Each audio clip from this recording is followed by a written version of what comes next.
ورحمة الله تعالى وبركاته. مرحبا بكم معايا، رجعت عندكم من جديد في قناتي، قناة يوسف للطبخ والخياطة. اليوم ان شاء الله جيت نقدم لكم الفقاس اللي هو الفقاس بالمربى والجلجلان. غادي ندوزو للمقادير. عندي هنايا 6 البيضات، زلافه ديال السكر سنيده، زلافه ديال زيت المائده، الدقيق على حسب الخليط، 2 شاصيات ديال الخميره ديال الحلوه. بالنسبه للمربى عندي هنايا ديال المشماش وديال البرقوق، انا مصاوبه على يدي. اللي بغى يدير غير نتاع المشماش، المربى كيبقى على حسابكم نتوما، اختيار اللي بغيتو ديروا. انا بغيت نخلطهم باش ندير هذا ديال البرقوق مصاوبه انا باش يعطيني اللون احمر.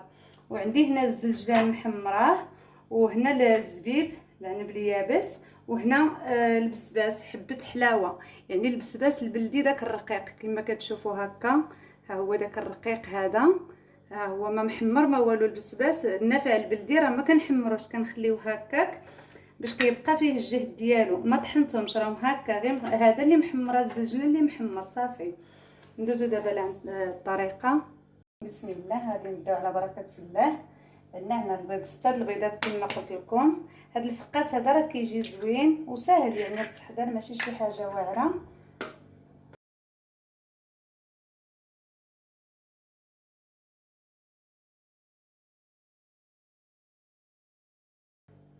نديرو سنيده، سكر سنيده، زلافه، الزيت كذلك زلافه، زيت المائده،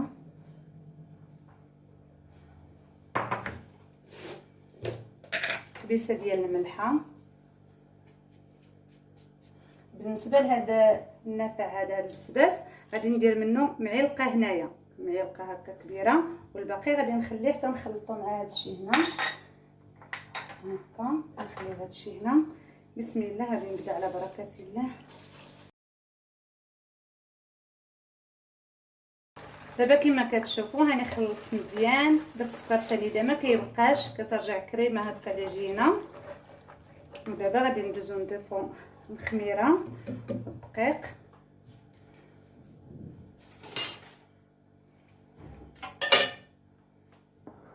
نضيفو شويه ديال الدقيق هذا، وعاد نزيدو عليه الخميره.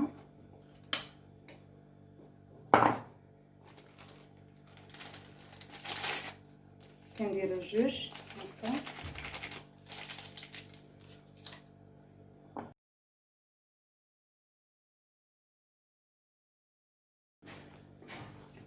كنخلطو هكا مزيان بشويه بشويه. هاد الفقاس كيجي رائع، كيجي زوين، غير جربوه راه ساهل.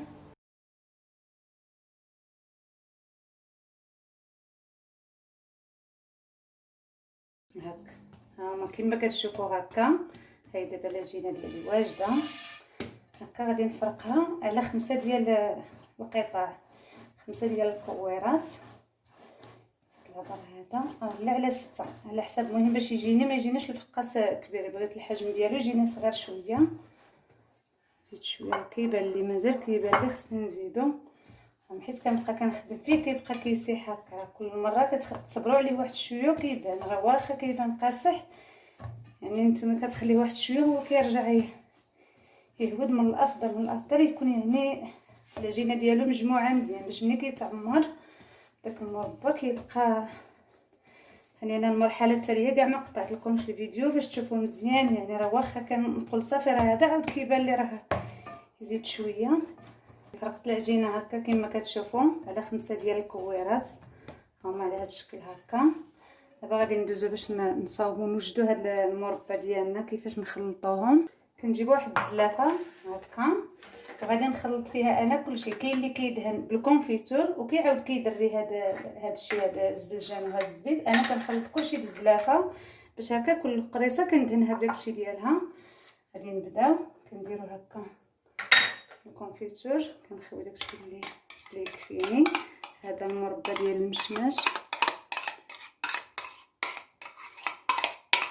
اللي ما بغاش يدير شي يعني جوج، انا هذا بغيت نديرو غير على حساب باش يعني بغيت اللون، هذا اللون هذا بغيتو.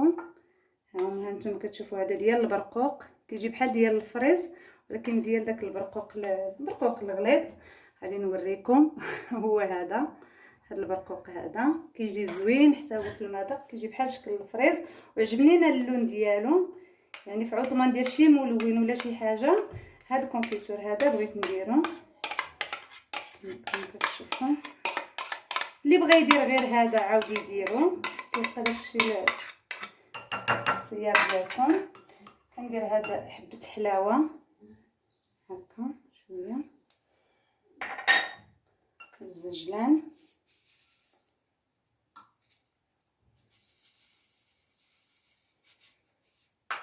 والزبيب هكا.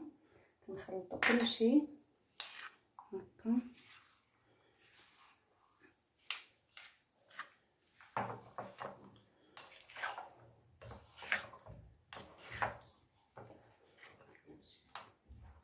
غادي نزيد شويه ديال المرقه باش يكفيني هذا الخليط.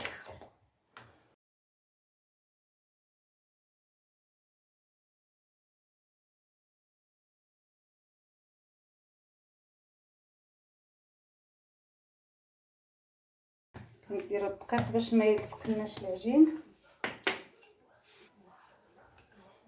نمشيو هكا.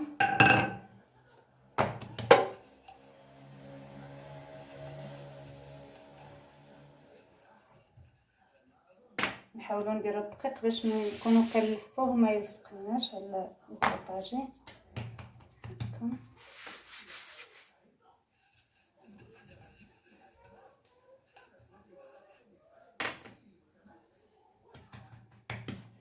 بسم الله. كنهزو مع هذا الخليط. بسم الله.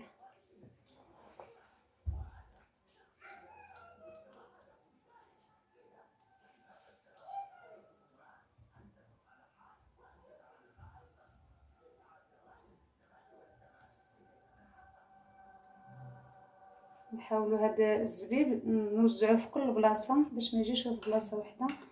الا شفناه قليل نعاودو نزيدو.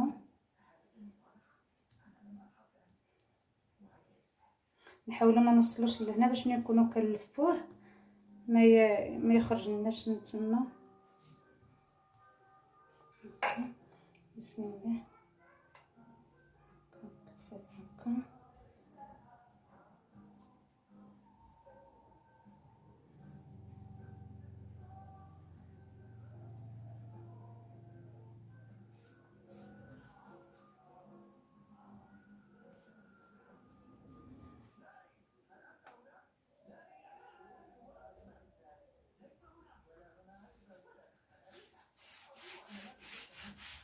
نحاولوا هاد الطحين ما يبقاش فيه. نمشيو هكا صافي ونديرو في اللاطه ديالنا.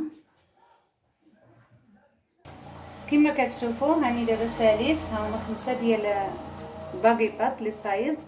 كنحاولوا دابا هذه هي التاليه اللي خدمت، هذه الاولى كنحاولوا كنجيو كنجمعوه هكا حيت كيكون شويه مطلق كاين هكا. كنجمعوه شويه هكا. الفرن راني درتو يسخن، يعني غنديرو على عافيه مهيله يطيب كما قلت لكم. ما يتحمرش بزاف، غير صفار باش ملي نكونوا كنقطعوه ما يتهرش. ومن الافضل كما قلت لكم حتى للصباح، يعني طيبوه في العشيه وتغطيوه بشي زيت غليظ. الصباح ان شاء الله عاد نقطعوه صافي كنردوه يتحمر. نعاود هانتوما كما وريتكم.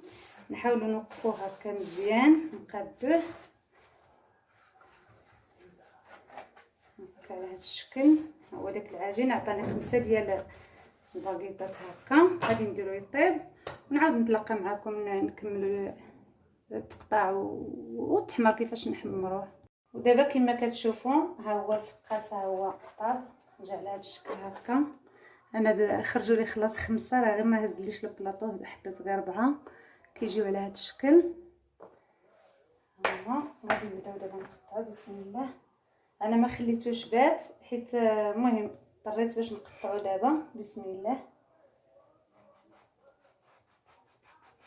واخا هكا راه ما كيتهرش، كنحيدو هاد الطريف.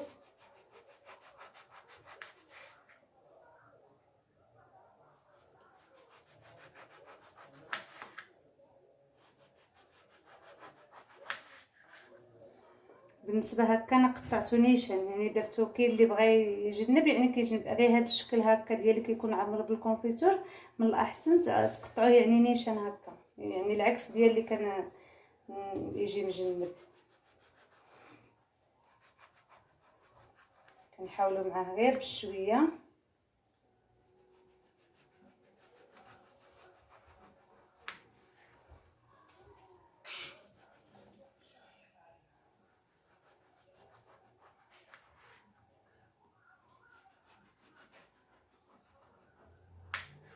من الاحسن الموس يكون هذا الرقيق هكا، ما يكونش هذاك اللي كبير وغليظ.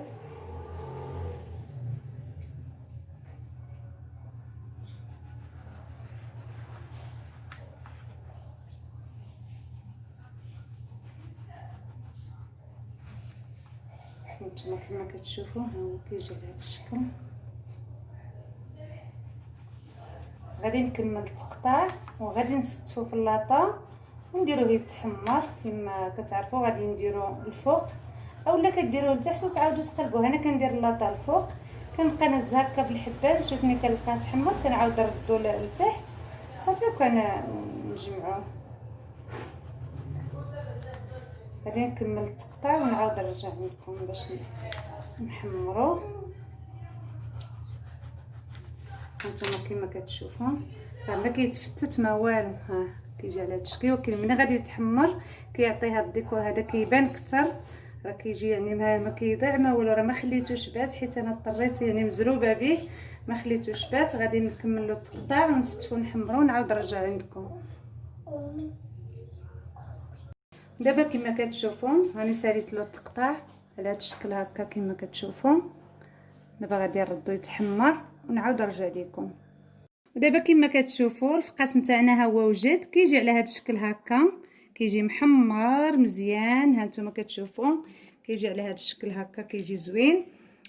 بالنسبه لي انا راني ما خليتوش كما قلت لكم حتى لغدا، غير كما طاب جبدته خليته درت عليه واحد الزويف وخليته برد واحد شويه وزدت واحد البلاستيكه وخليته تمام شي 6 ديال السوايع هكاك حتى برد مزيان على خاطرو. علاش درت له بلاستيكه؟ باش ما ييبش، باش ملي نكون كنقطعو ما يجيش ما يبقاش يتهرس.